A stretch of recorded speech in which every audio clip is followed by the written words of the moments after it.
Assalamualaikum warahmatullahi wabarakatuh. Allahu Akbar, Allahu Akbar, Allahu Akbar, Allahu Akbar.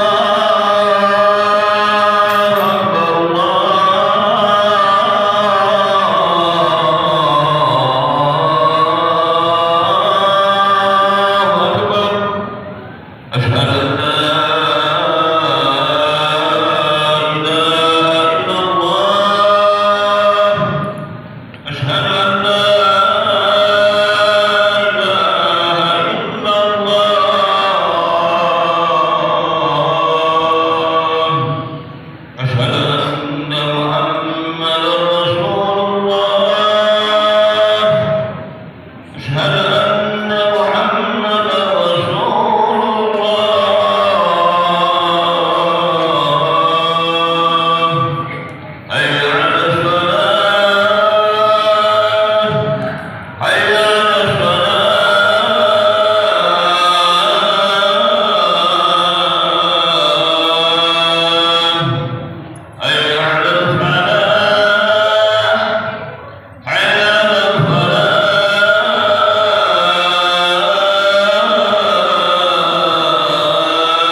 Alhamdulillah nahmaduhu wa nasta'inuhu wa nastaghfiruh wa natubu ilaihi wa na'udzu billahi min syururi anfusina wa min sayyi'ati a'malina may yahdihillahu fala mudilla lahu wa may yudlil fala hadiya lahu.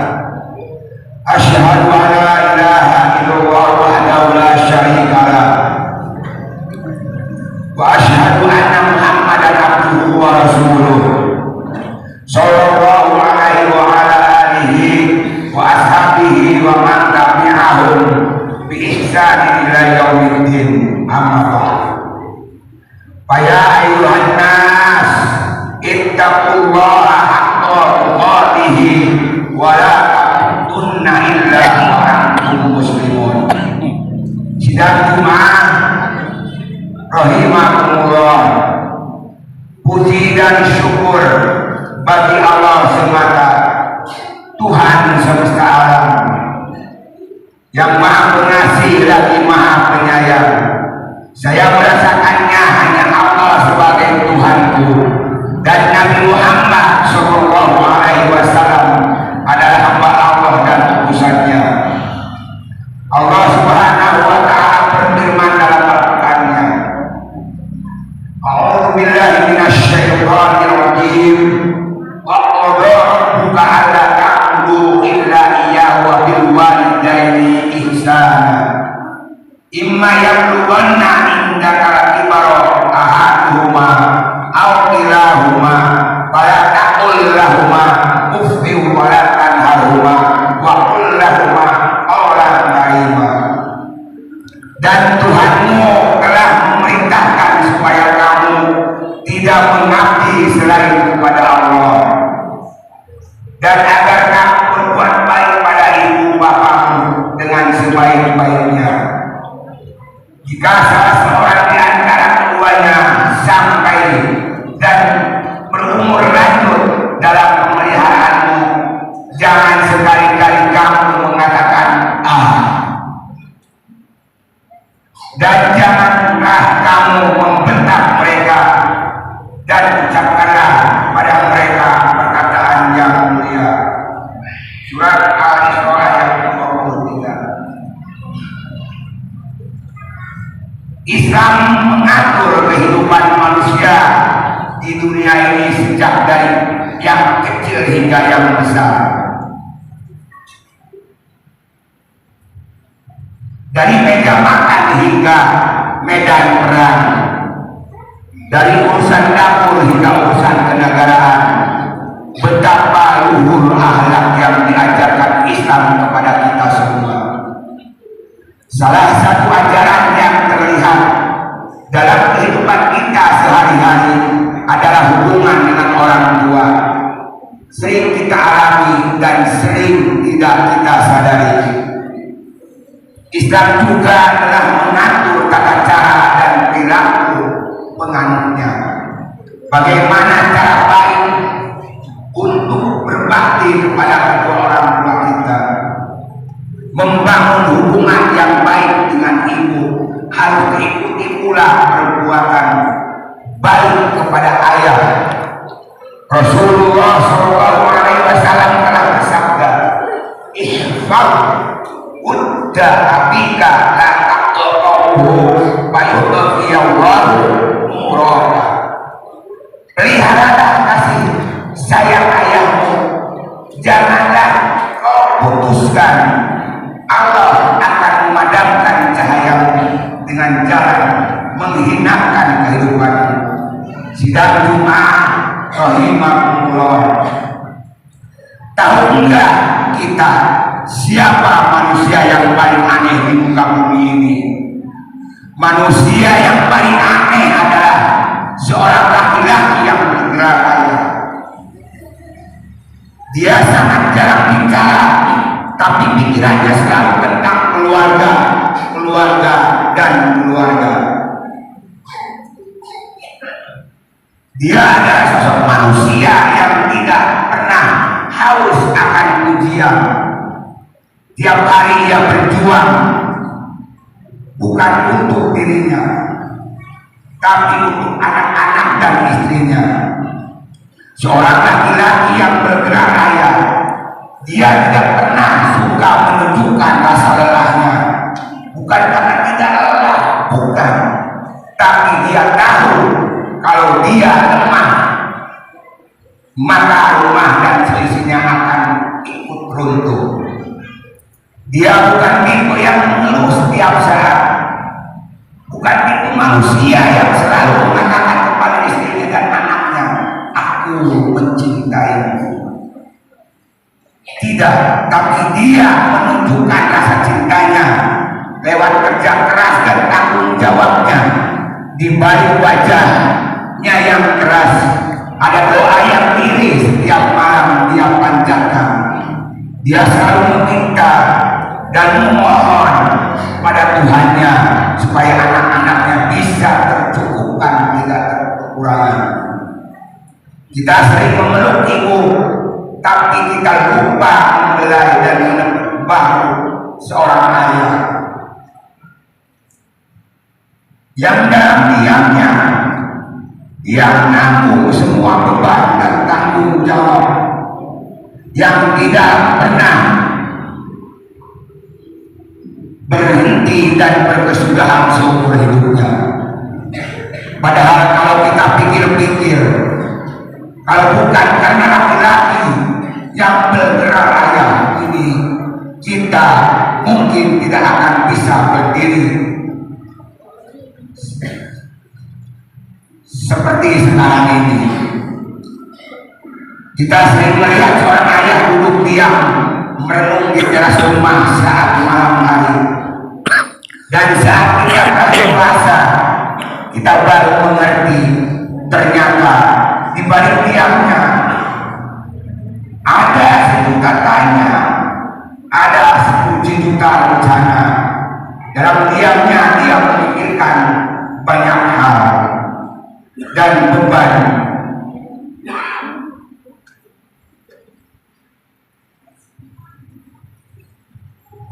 Laki-laki yang bergerak raya ini, dia sebenarnya ingin membahagiakan anak dan istrinya, tapi terkadang dia tidak tahu bagaimana caranya dan dia tidak menemukan jalannya, karena pada Sesungguhnya laki-laki yang bergerak raya ini tidak akan takut akan kematian, tapi dia takut apabila sampai anak dan istrinya kekurangan di dalam rumah yang sama-sama disediakan oleh Allah. Tahu tidak kalau dia kenapa sedang makan mukanya kelihatan kasihan sekali. Coba perhatikan mimik mukanya kalau dia sedang makan. Mau tahu jawabannya? Itu karena laki-laki ketika dia makannya yang dia punya itu makanan, tapi yang dia telan adalah beban dan tanggung jawabnya.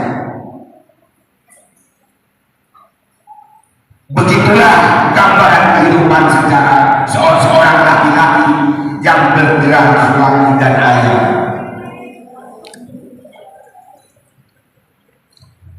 Bahkan ketika dia makan, sekalipun dia tidak benar-benar menikmatinya, bagi mereka makan hanya sekedar formalitas, hanya sekedar untuk mengisi perut dia yang kosong.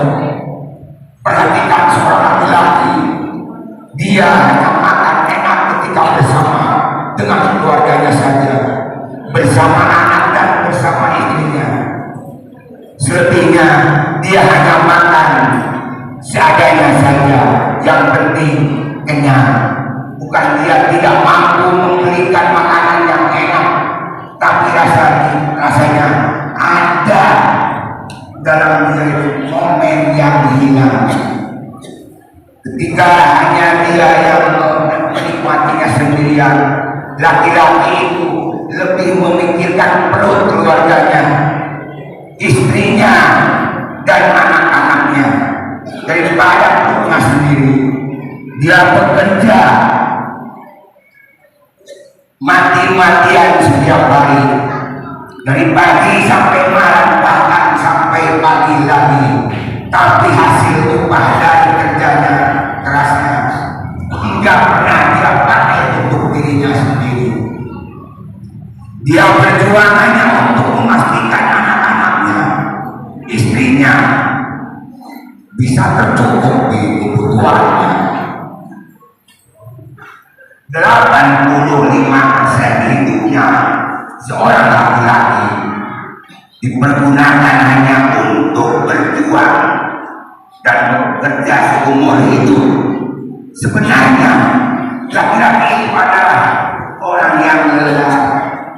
Dia dituntut harus selalu bisa pasang badan, karena ketika rumah tangganya kekurangan, maka dia yang akan disalahkan bukan siapa-siapa, tapi laki-laki. Dikatain laki-laki yang tidak becus, dikatain laki-laki yang tidak bertanggung jawab, tanpa melihat perjuangan dan pengorbanannya seperti apa. Jadi kalian, wahai istri-istri, wahai anak-anak, ingat ini, bahwa tidak ada laki-laki yang benar-benar jujur di dunia ini. Hobi saya, nggak ada suami di dunia ini yang jujur.